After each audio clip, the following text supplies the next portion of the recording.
5 of the worst things about starting a ketogenic diet, and how you can avoid them and minimize them. So of course, a ketogenic diet, just like any dietary pathway, just like any habit change we initiate in our life, it takes adaptation.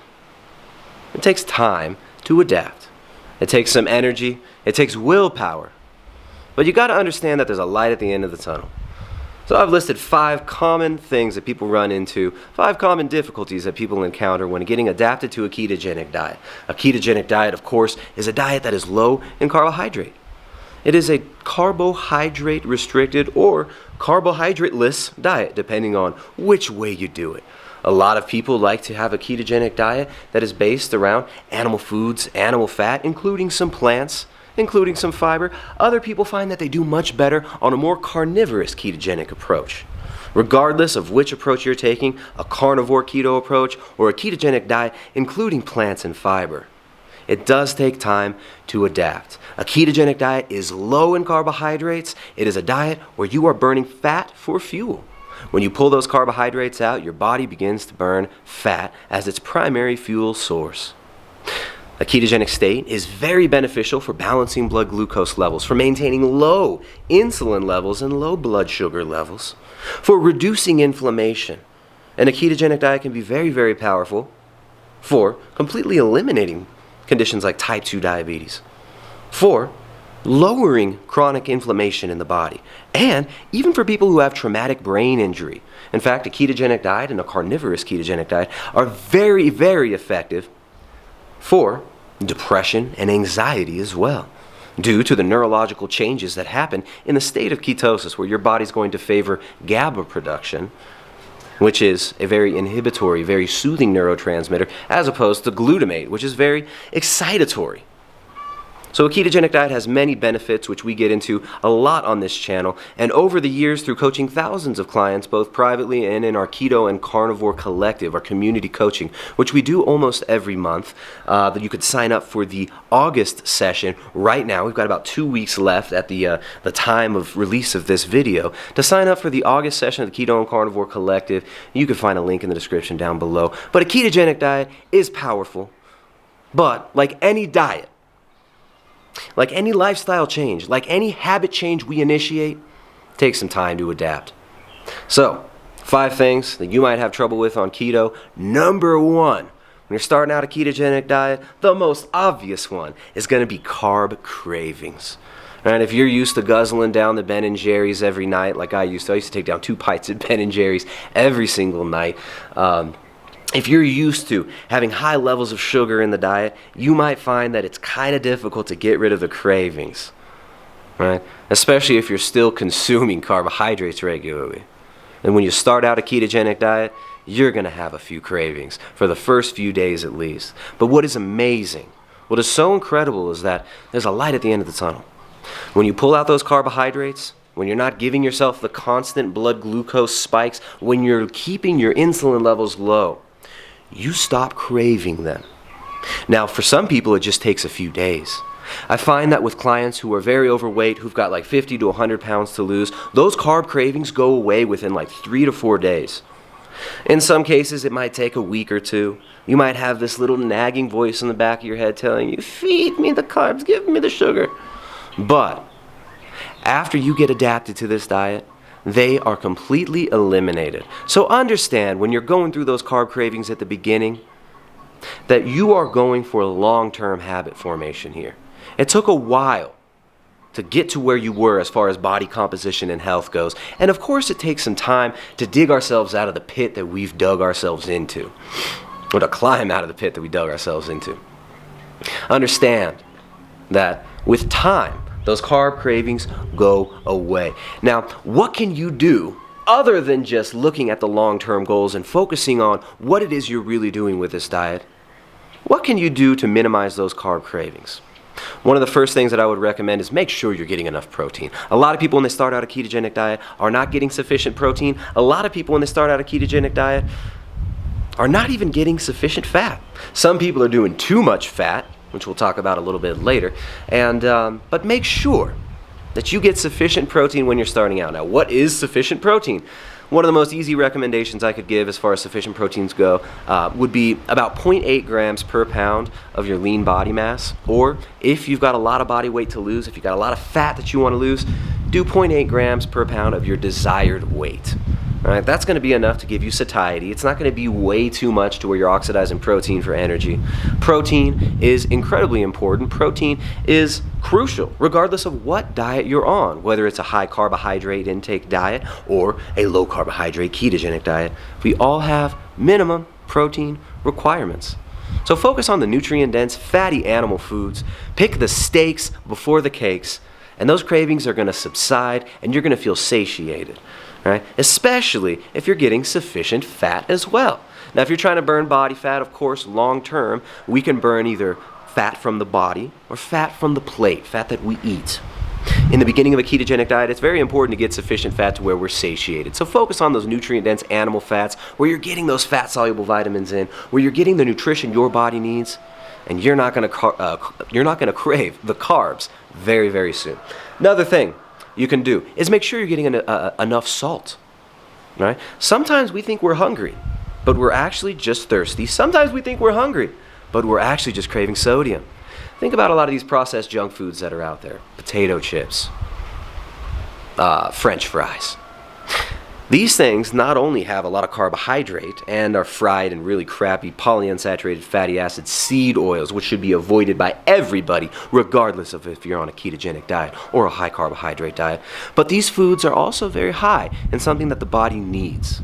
Something that, much like saturated fat, has been demonized by the modern medical establishment. And that's salt. In a ketogenic state, we actually do require sodium. Just like any other diet, the body needs salt. When you're in a state of ketosis, your body actually loses some water weight. The kidneys are signaled by the lack of insulin to secrete sodium. So in the beginning, you might experience some electrolyte imbalance, which could lead to you craving carbohydrates. Salt your food liberally. Use salt to crush that hunger when you need to.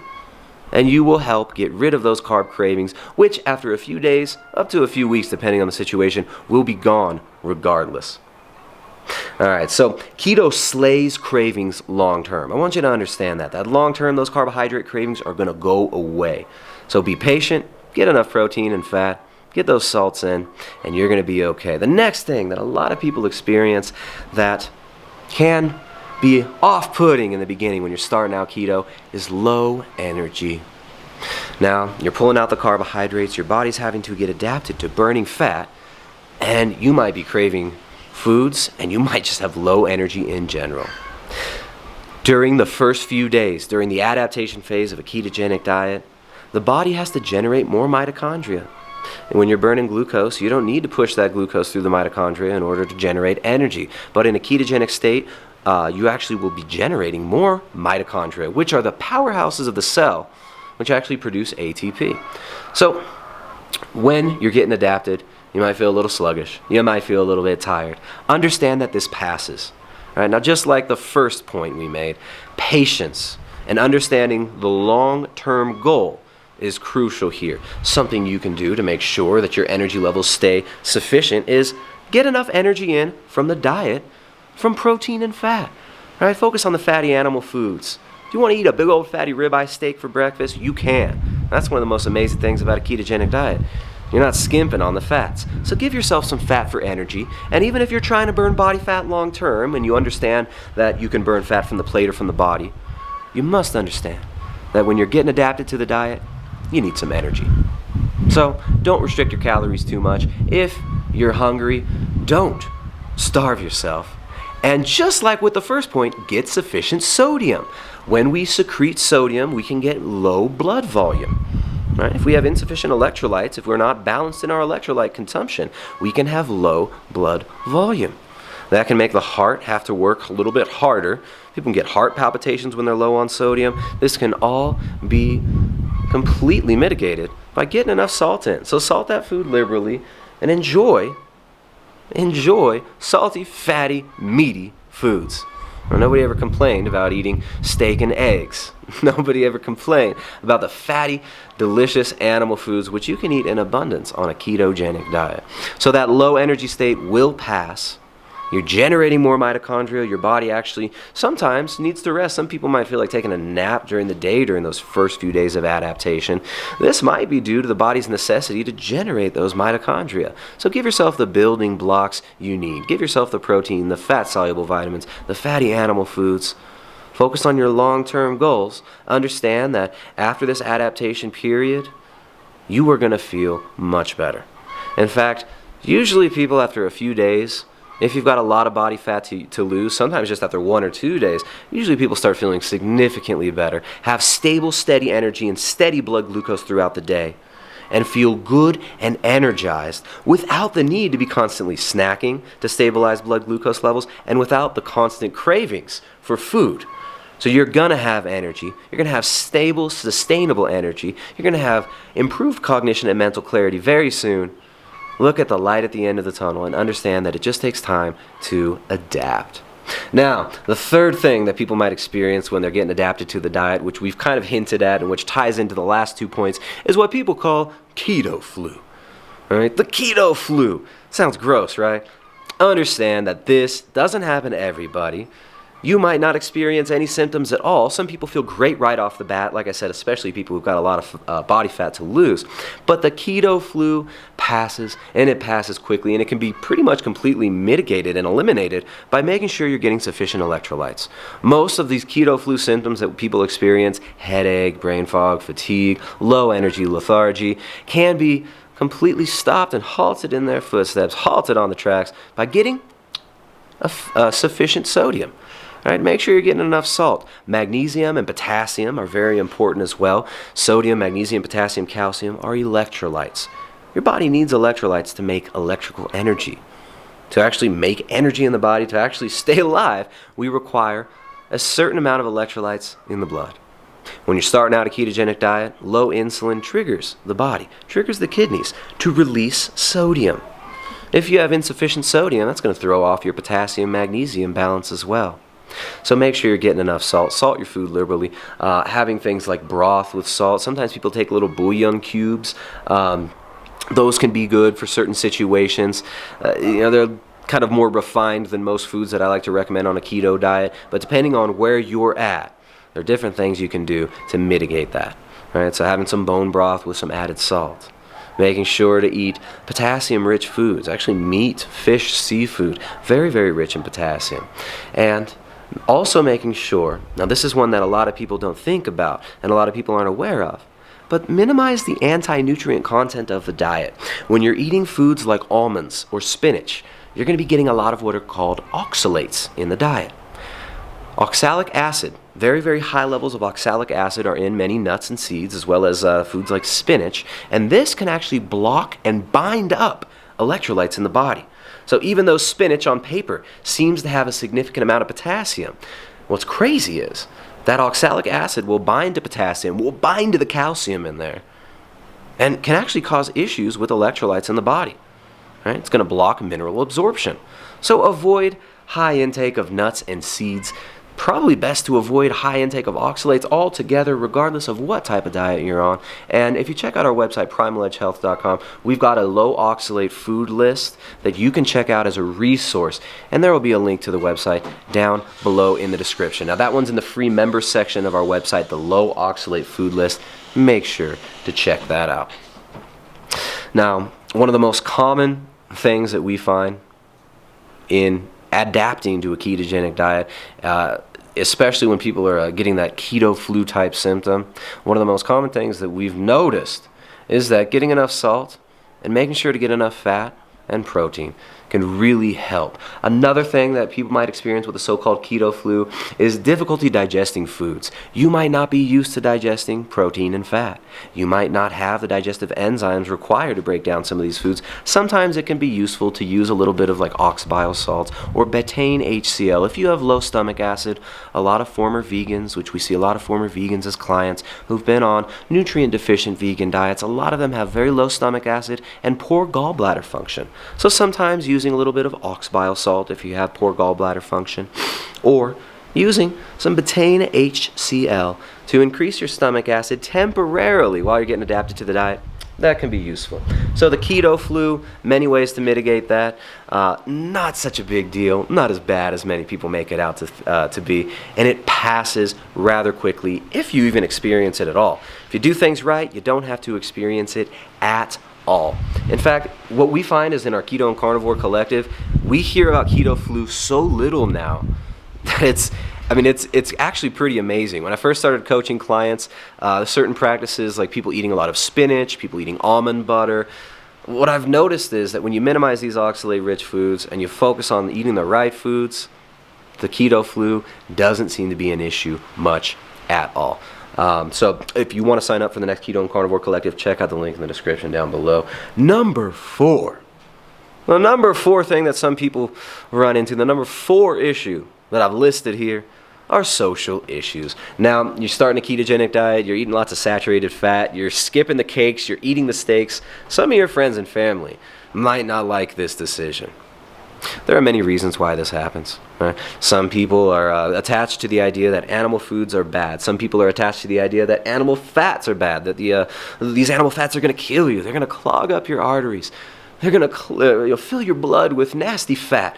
They've bought into the plant-based processed junk food propaganda, and they think that whole unrefined animal foods are not good for you.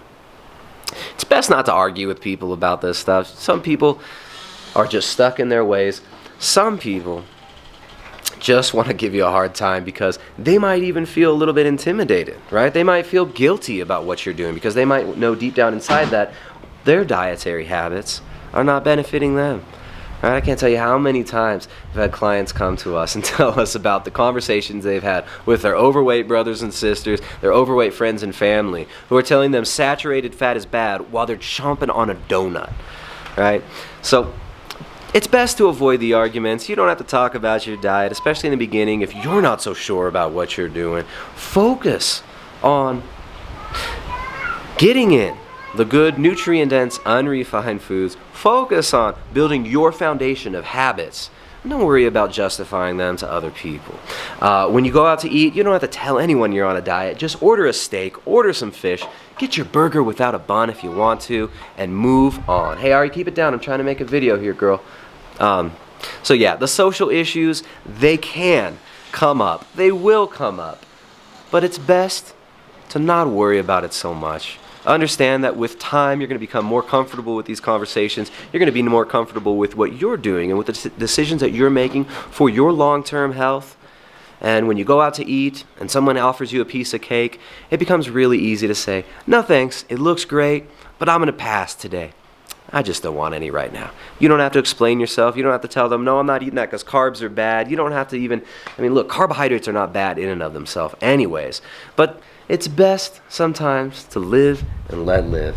So the social issues, they could be an issue in the beginning, but you're going to get used to it. You're going to get used to eating out, and you're going to understand how you can, in your own way, with your own personality, in your own life, how you can enjoy social situations, enjoy socially eating with people without having to worry about diet. And you can maintain it really easily.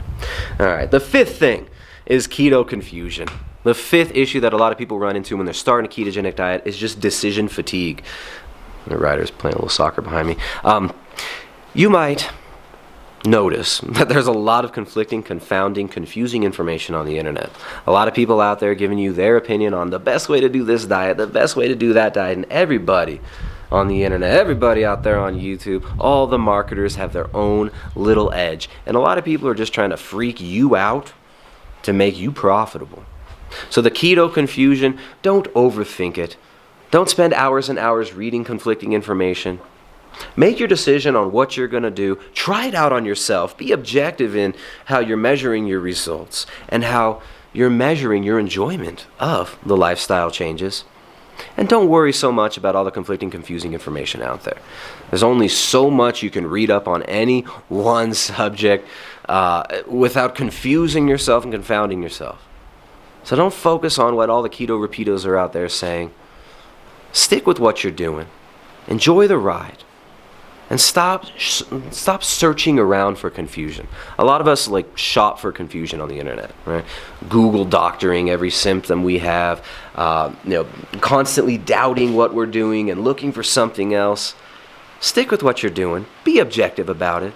Watch the results you get, and you're going to be fine. So those are 5 common things that people run into, 5 common not mistakes, but 5 of the worst things about adapting to a ketogenic diet and how to mitigate them.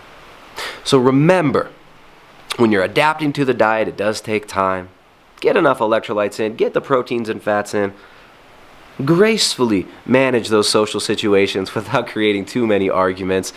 Don't get dragged into that keto confusion. And be patient.